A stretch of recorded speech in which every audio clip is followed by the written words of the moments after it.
Olá, meus senhores, minhas senhoras e minhas senhoritas. Olha aqui a gente novamente para mais um encontro, né? E terminando essa parte de bioenergética. Na aula anterior, a gente trabalhou a fotossíntese.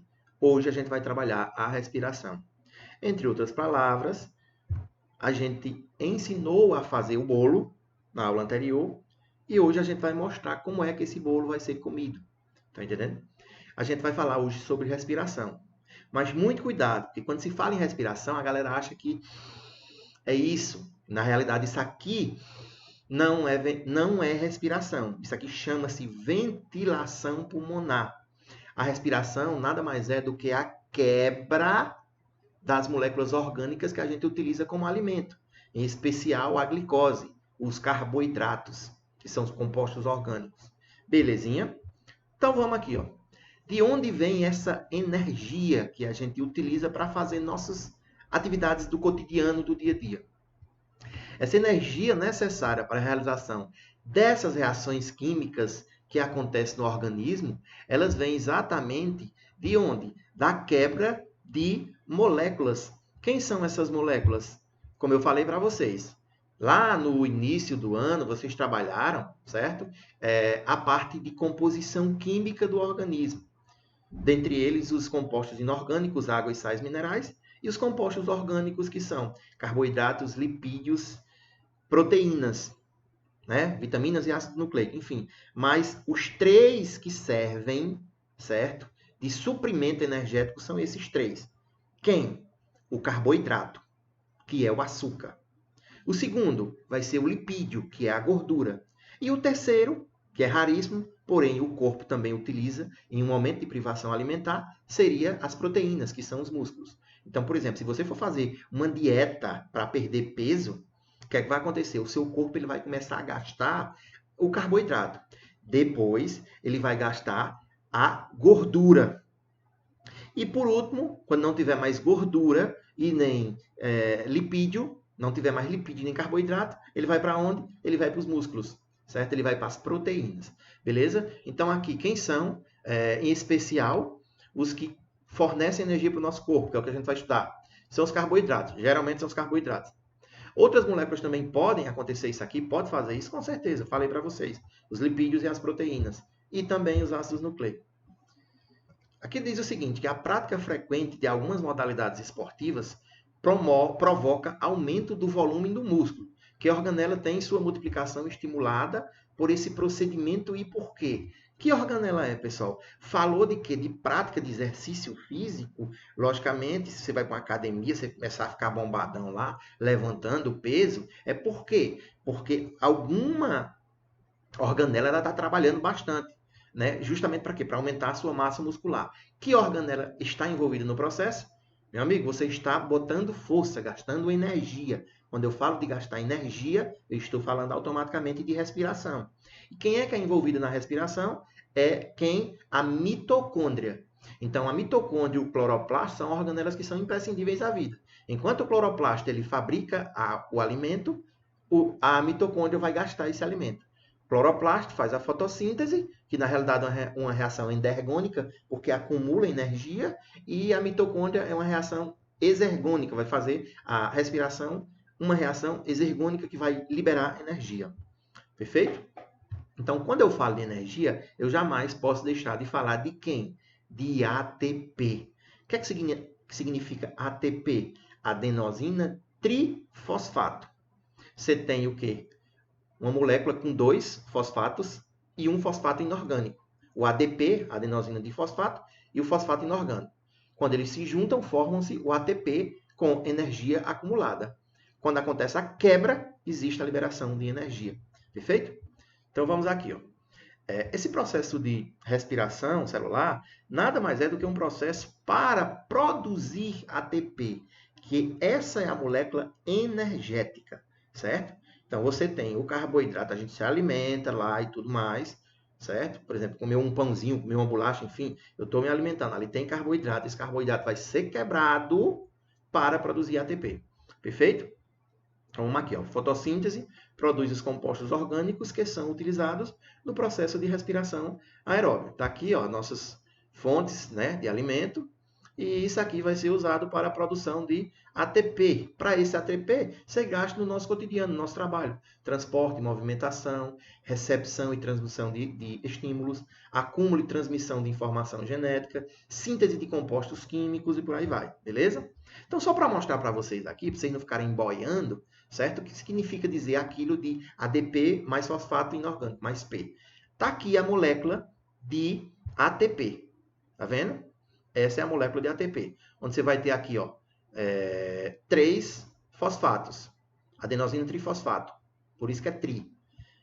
Quando acontece a quebra de um fosfato desse, o que é que vai acontecer? Formou-se adenosina difosfato e um fosfato livre. É justamente nessa quebra que vai ser liberado energia. Beleza?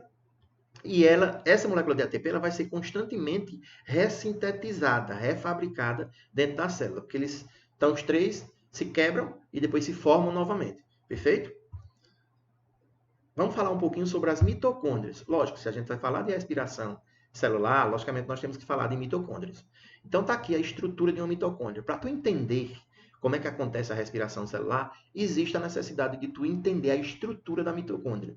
Então, vamos aqui, galerinha. Ó, essa é a organela, a mitocôndria, e observe que ela tem assim suas semelhanças com relação ao cloroplasto lá da fotossíntese. Observe que tem 2 membranas também, uma membrana externa, uma membrana interna com uma espécie de dobras. Essas dobras, prestem atenção, ó, isso é importante para tu entender o processo. Aqui nós temos aqui, ó, uma espécie de que... Lembra que lá no cloroplasto a gente tinha o quê? A gente tinha os tilacoides e a gente tinha o estroma, né? Aqui também a gente vai ter. Só que ao invés desses tilacoides, não tem essa nomenclatura. São cristas aqui, ó. Cristas mitocondriais. E essa parte ao qual está imersa essas cristas vai ser chamada de quê? De matriz mitocondrial. Então, isso é aqui, ó. Matriz é isso aqui, tá vendo? Ó, como se fosse uma pasta gelatinosa. Enfim, isso vai ser importante porque a gente tem que entender que a respiração é dividida em 3 etapas e que essas etapas acontecem em locais distintos. De onde? Da mitocôndria, beleza? Vamos aqui comigo. Então, está aqui de uma forma bem prática, bem simples, o que é que acontece na equação simplificada da respiração celular aeróbica, pessoal. A gente viu lá aquela equação simplificada da fotossíntese, né? E viu que faz o quê? A planta ela vai precisar de gás carbônico, ela vai precisar de água, na presença de luz, e vai produzir a glicose, C6H12O6, vai produzir água, certo? E vai produzir o gás oxigênio. Então, aquele gás oxigênio que é produzido na fotossíntese, ele vai ser utilizado agora aonde? Na respiração celular, beleza? Então, o que é que vai acontecer? Está aqui, ó. Essa parte aqui é o açúcar, é a glicose, ó. É o alimento. No nosso alimento vai ter isso. Então, a gente se alimenta aqui, ó. Na presença do gás oxigênio, o que é que vai acontecer? Vão produzir moléculas de ATP, adenosina trifosfato. Prestem atenção aqui, pessoal, que como produto dessa reação, eu tenho aqui, nessa equação, 38 moléculas de ATP. Carla, então, tu está dizendo que é fixo, é um valor fixo. Serão produzidas 38 moléculas de ATP, nada mais e nada menos? Não necessariamente, pessoal. E não se preocupe com relação a isso aí. Nenhuma prova de vestibular, nenhuma prova de Enem vai chegar para tu e vai perguntar quantas moléculas exatamente vai ser produzido. Não. Aqui é o seguinte, alguns livros trazem que são 34, outros trazem que são 36. Esse nosso material está dizendo que é 38. A nossa apostila, se for analisar, está dizendo que é só 30, porque existe uma certa variação nessa produção de ATP. Beleza? Então, aqui, o que é que vai produzir? Ó? Vai produzir o quê? O gás carbônico, porque quando você respira, vai acontecer a respiração. Quando eu estou ventilando, puxando o gás oxigênio, vai acontecer a respiração lá no interior de minhas células, na mitocôndria especial, e eu estou respirando o quê? Dióxido de carbono, gás carbônico. Então vamos aqui. Preste atenção que a respiração celular ela acontece em 3 etapas básicas. Quais seriam essas 3 etapas básicas? A primeira é a chamada glicólise. A segunda é a chamada ciclo de Krebs, também conhecida como ciclo do ácido cítrico. E a terceira é chamada de cadeia respiratória, também conhecida como fosforilação oxidativa. Beleza? Vamos entender aqui onde acontecem essas etapas. Primeiro, nós temos a célula, e na célula nós temos várias organelas. Só que em se tratando de respiração celular, a gente vai falar de uma, é a mitocôndria. Então, você tem a célula, na célula você tem a mitocôndria. Então, a glicólise, pessoal, nada mais é do que a quebra da glicose. Vai acontecer aonde? Vai acontecer no citoplasma das células. Ainda não chegamos na mitocôndria, certo? Carlinhos, mas assim, por exemplo, uma bactéria. Porque uma bactéria, ela não tem a mitocôndria. Porque ela só vai ter o quê? Ribossomo. E aí? Vai acontecer na bactéria aonde? Da mesma forma que acontece aqui numa célula eucariota. Vai acontecer aonde? No citoplasma, certo? Vamos lá. A segunda etapa é a chamada ciclo de Krebs. Aqui sim, já vai acontecer aonde? Já vai acontecer dentro da mitocôndria. E preste atenção que eu pedi que vocês olhassem lá. Esse ciclo de Krebs vai acontecer aonde? Na matriz mitocondrial, naquelas dobrazinhas que você encontra saindo das membranas internamente. E a terceira e mais produtiva etapa da respiração é chamada de cadeia respiratória, que vai acontecer aonde? Nas cristas mitocondriais. Carlinhos, e numa bactéria? Onde é que vai acontecer? Porque ela não tem mitocôndria. Acontece também aonde? No caso, vai acontecer lá no citoplasma. Beleza? Não vamos nos aprofundar, logicamente, porque não tem necessidade, mas se vocês quiserem, podem fazer essas perguntas aí e a gente dialoga nas próximas aulas. A primeira etapa é chamada, como eu falei para vocês, de glicólise. Agora, eu mostrando aqui para vocês que existem, assim, como se fossem dois momentos. Quais seriam esses dois momentos de uma respiração celular eucariótica? Existe um momento, que é uma fase, que é essa daqui, ó, que vai ser chamada anaeróbia. Que fase seria essa, pessoal? Anaeróbio. Pessoal, aeróbio tem a ver com gás oxigênio. Eu não utilizo gás oxigênio, por isso que é chamado de anaeróbio. Então, nessa fase aqui, vai acontecer fora da mitocôndria. Vai acontecer a glicólise, que é a quebra, ó. Eu vou pegar uma molécula com 6 carbonos, uma glicose, e eu vou quebrar. Eu vou quebrar essa molécula e vou formar duas moléculas com 3 cada uma. Beleza? E essa molécula vai ser chamada de piruvato, certo? Piruvato. Nesse caso específico aqui, essa molécula, o que é que vai acontecer com ela? Essa molécula, nessa primeira fase, não é tão simples assim para chegar e quebrar, não. A célula é como se ela fizesse um investimento. Como assim, Carlinhos? A célula vai gastar 2 ATPs para poder acontecer essa quebra. Mas, Carlinhos, a gente não começou nem a fabricar, beleza. Mas a célula vai gastar 2 ATPs. Então, a célula gasta 2 ATPs e no final da glicólise, ela produz 4 ATPs. Então, nós temos um rendimento energético de quanto? Presta atenção. Ela gastou 2, produziu 4. Então, eu tiro os 2 que ela gastou. No final da glicólise, eu tenho um rendimento energético de 2 moléculas de ATP. Bem simples, certo? Então, a glicólise nada mais é do que a quebra da glicose, produzindo moléculas de piruvato ou ácido pirúvico. Aqui vão acontecer desidrogenações nessas moléculas. O que seria desidrogenação? Retiradas de hidrogênio. Vai acontecer também descarboxilações, que seria o quê? Retirada de CO2. Beleza? Então, é justamente aqui, ó, na glicólise, que vai acontecer esse processo. Tranquilo? Detalhe. Esse ATP que eu estou produzindo, que a célula está produzindo na glicólise, ele vai ser levado para a última, ele vai acumulando para a última etapa, certo? Detalhe, eu não tirei aqui, eu não disse a você que vai acontecer as desidrogenações? Eu não falei? Então pronto. Esses hidrogênios eles serão conduzidos para as etapas posteriores. Serão conduzidos por quem? Lembrem-se, aquela primeira partezinha lá que fala de metabolismo, que é antes da fotossíntese, que são os carregadores, né, os transportadores de hidrogênios. Quem são? O NAD e o FAD. Beleza? Formando o quê? O NADH e o FADH. Tranquilo? Vamos aqui continuando, tá? Aqui a primeira etapa, que é a chamada de glicólise. Veja bem o que é que vai acontecer, tá aqui, ó, de uma forma bem detalhada. 2 moléculas de ATP são utilizadas para ativar uma molécula de glicose e iniciar a reação. Gastei os dois ATPs. Depois, a molécula de glicose ativada pelo ATP divide-se em duas, ou seja, quebra em duas de 3 carbonos. O que é que vai acontecer? Terceiro, incorporação do fosfato inorgânico e formação do NADH. O que seria esse NADH? É o NAD que já foi lá e pegou hidrogênio para levar para as fases posteriores. O 4. 2 moléculas de ATP são liberadas, recuperando 2 utilizadas no início. Ou seja, formei 4, tem um rendimento energético de 2. E aqui a liberação de 2 moléculas de ATP. Então, o que é que acontece na glicose? Vamos lá, de uma forma bem prática. A célula produz 2 moléculas de ATP.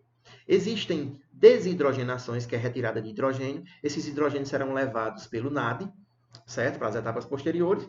Então, é justamente isso que vai acontecer. Numa segunda etapa, a princípio, vamos aqui só para mostrar para vocês o que é que está acontecendo. Aqui eu tenho uma glicose, está aqui, ó. Essa glicosezinha aqui, C6H12O6. Aqui eu vou ter o quê? O piruvato, ou ácido pirúvico, que é o quê? C3H4O3. E aqui eu vou ter o rendimento energético de 2 moléculas de ATP. Essa é a primeira etapa da respiração, que é chamada de glicólise. Vamos para a segunda etapa. Perfeito. Preste um pouquinho mais de atenção aqui, ó. Esse piruvato, pessoal, que foi formado na glicólise, ele vai se juntar, certo? Com uma enzima que vai ser chamada de coenzima A. Beleza? Então, aqui nesse piruvato ainda continua o processo de perda de hidrogênio e é aqui onde vai ser liberado o gás carbônico que a gente expira na respiração. Beleza? É justamente aqui, ó. Falou de liberação de gás carbônico, é nessa segunda etapa de quem? Da respiração, que é chamada de ciclo de Krebs, em homenagem ao descobridor, né? A quem esmiuçou esse ciclo, ou ciclo do ácido cítrico. Por quê? Que eu explico já. Vamos aqui continuando. Esse piruvato, por sua vez, vai se juntar com uma enzima, formando um complexo chamado de acetil-CoA. Como eu falei para vocês, mais hidrogênios serão liberados e mais hidrogênios serão carregados pelos NAD e pelo FAD já para outra etapa. Beleza? Observe aqui, ó, NAD, certo? E aqui nós temos o FAD, que são transportadores de elétrons. Por que NADH? Por que FADH? Porque aqui eles já estão junto com o hidrogênio, certo? Transportador de hidrogênio. Beleza, o que é que vai acontecer? Formou-se o complexo acetil-CoA. Esse complexo acetil-CoA entra no ciclo. Que ciclo seria aqui? Ele se junta, certo? Com um ácido chamado de ácido oxalacético, formando um composto chamado de ácido cítrico. Vou repetir. Você tem um piruvato. Detalhe, era uma molécula de glicose que foi quebrada em 2, então são 2 piruvatos. Aqui eu estou mostrando o que acontece com um piruvato. Mas o que acontece com um piruvato vai acontecer com outro piruvato. Beleza? Eu estou mostrando o que acontece com um isoladamente. Esse piruvato aqui, analisa aí o slide, ele vai entrar na mitocôndria, aonde? Lá nas cristas mitocondriais, certo? Ele vai entrar aqui. E o que é que vai acontecer? Na realidade, na matriz. O que é que vai acontecer aqui? Vai acontecer o seguinte. Esse piruvato vai se juntar com uma enzima, chamada de coenzima A, formando o complexo acetil-CoA. Esse acetil-CoA entra no ciclo e se junta com um outro ácido chamado de ácido oxalacético, formando o ácido cítrico. Tá aí o porquê que é chamado de ácido cítrico. Beleza? Depois vai acontecer o que aqui? A retirada de quem? Retirada de carbonos aqui, certo? Existe essa retirada de carbonos. Essa molécula vai ser quebrada. E quando essa molécula vai ser quebrada, novamente é formado o ácido oxalacético. Então, o ácido oxalacético ele fica aqui, ó, num ciclo, certo? Ele se junta com o acetil-CoA, formando o ácido cítrico. Depois, quando chega aqui, perde moléculas e volta novamente a ser o ácido oxalacético. Por isso que isso aqui é chamado de ciclo do ácido cítrico. Detalhe, aqui também eu tenho a formação de mais 2 moléculas de ATP. Certo? Então, observem aqui, ó. Eu já tenho 2 moléculas de ATP lá da glicólise, com mais 2 moléculas de ATP agora do ciclo de Krebs. Beleza? Continuando. Saindo desse ciclo de Krebs, ou ciclo do ácido cítrico, e passamos agora para a terceira etapa da respiração celular, que é a etapa mais energética possível, chamada de cadeia respiratória ou de fosforilação oxidativa. Veja bem, pessoal, onde é que vai acontecer isso aqui? Isso aqui vai acontecer justamente nas cristas, certo? Então, nessas cristas mitocondriais, você tem espécies de quê? De proteínas, certo? Que são chamadas, espécie de casinhas aqui, ó, certo? Ó, que são chamadas de citocromos, certo? Então, vamos aqui agora ver o que é que vai acontecer. Aqui é trazido os hidrogênios das etapas anteriores, e esses hidrogênios eles vão sendo arrastados aqui, ó, pelo NAD e pelo FAD, pelos citocromos. Presta atenção, é como se fossem os pulinhos aqui, ó. E esses pulinhos eles vão liberando elétrons, e esses elétrons são utilizados para a produção de ATP. Por isso que aqui é onde é o grosso do processo. Aqui mesmo, onde é que vai ser fabricado em torno de quê? De 30, 32 moléculas de ATP. Carlinhos, por que 30, 32 ou 34 moléculas de ATP? Como os livros falam.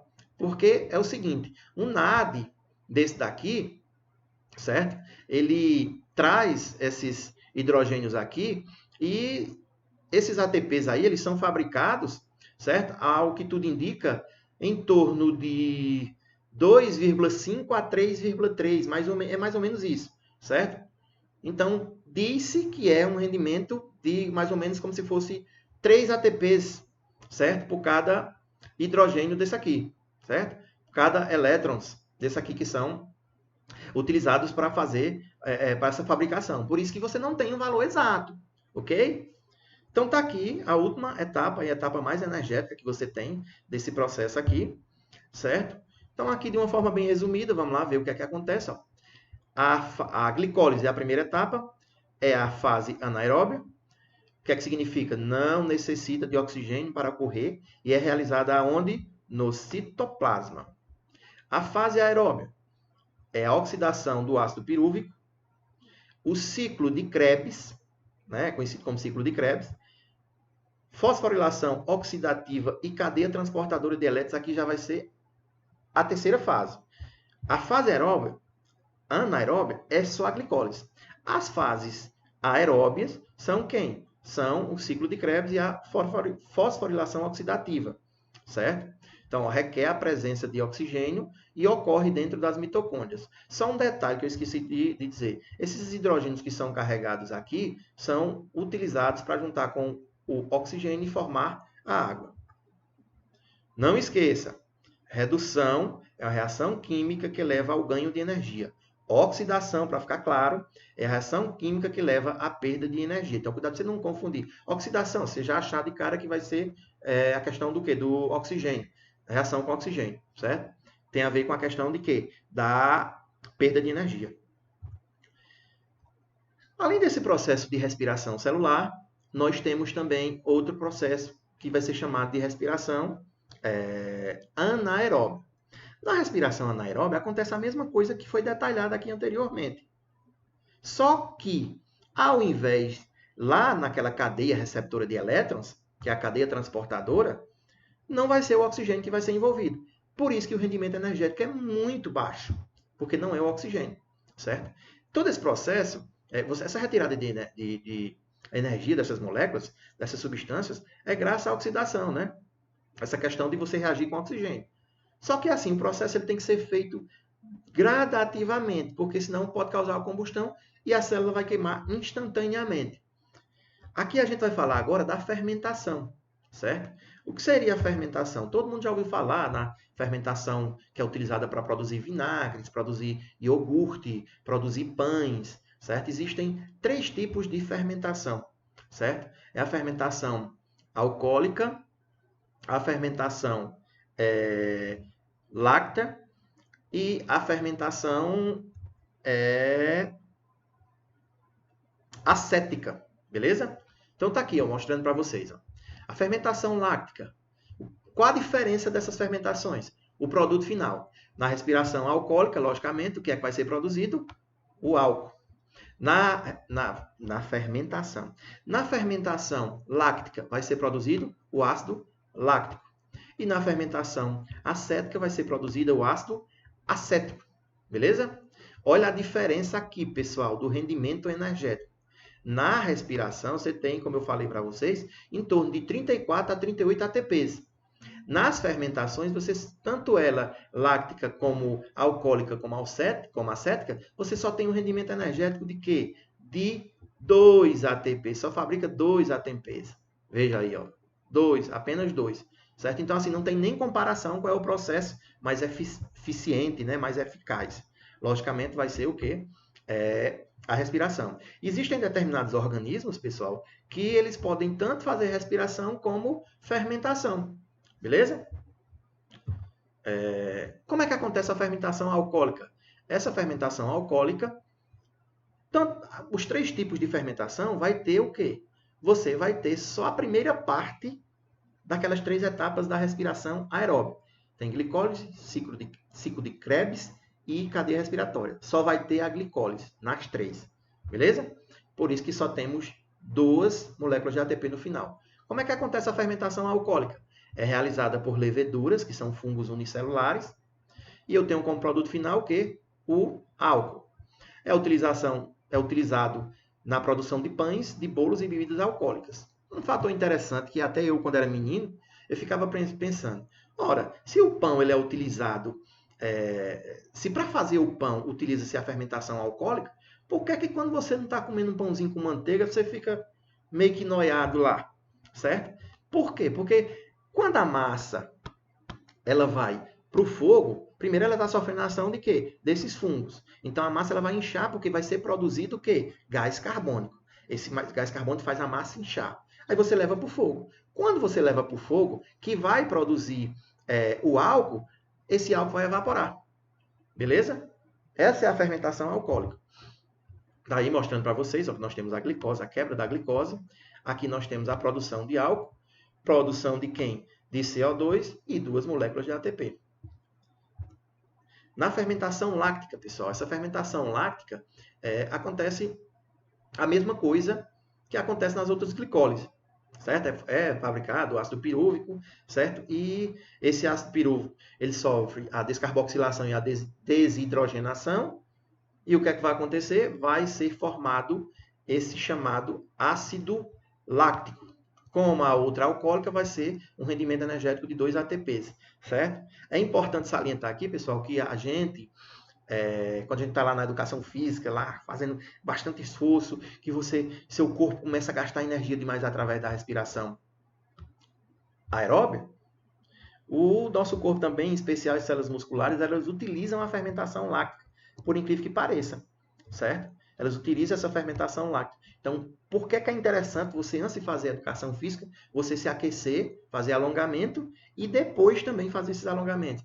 Por quê? Porque quando você se aquece, né, não corre o risco desse ácido láctico ficar acumulado. Porque, detalhe, se é fermentação láctea, se as células musculares estão fazendo, a tendência é acumular ácido láctico, certo? Então, para ele não ficar acumulado nas células e causar dores musculares, causar cãibras, certo? Ele tem que ir para o fígado para ser quebrado lá, beleza? Então, para ir, por conta disso, a gente faz esses alongamentos que a gente faz aí, que muitas vezes é chato, né? Aí a fermentação alcoólica e a láctica, né? Ó, é a glicólise, formando o piruvato. Aqui vai formar o álcool e aqui vai formar o ácido láctico. E o rendimento energético das duas vai ser 2 ATPs. Não se preocupe com relação a isso aqui, que os slides eu disponibilizarei para vocês. A fermentação láctea, como eu falei aqui, ó, certo? E aqui, por último, nós vamos falar sobre a fermentação acética, certo? Como seria essa fermentação acética? A mesma coisa que acontece lá nas outras duas. Porém, lá no final do processo, eu vou ter como produto quem? O ácido acético. Beleza? Eu vou ter o ácido acético. Beleza, pessoal? Era só isso que eu tinha para falar para vocês. Espero que eu tenha sido claro, certo? Se você não entender, volta aí, dá uma pausa no vídeo, certo? O importante é você estudar. E prestem atenção aí, porque eu estou vendo, né, acompanhando as visualizações de cada aula aí, e eu estou vendo que pouca gente está visualizando. Então, pessoal, pelo amor de Deus, esse é um conteúdo extremamente importante, que você vai utilizar esse conteúdo aí futuramente nas próximas aulas e para entender outros conteúdos, né? A fotossíntese e a respiração. Pelo amor de Deus. Então, assim, eu não trouxe páginas para vocês, mas é o seguinte, abre a apostilhazinha, folheia lá, vai na apostila e tem lá o último assunto. O último assunto é respiração. Você vai, presta atenção, você vai fazer as atividades referentes à respiração do livro e as do caderno de atividades. Tem tópicozinho lá, respiração celular. Veja como é que a gente trabalha. Hoje eu estou dando essa aula e passo esses exercícios. Quando for na próxima semana, eu vou olhar quem fez lá no Google Sala de Aula, certo? Então não tem nenhum bicho de sete cabeças, pessoal. Espero que vocês tenham gostado, como eu disse aí para vocês. E um abraço, fiquem com Deus.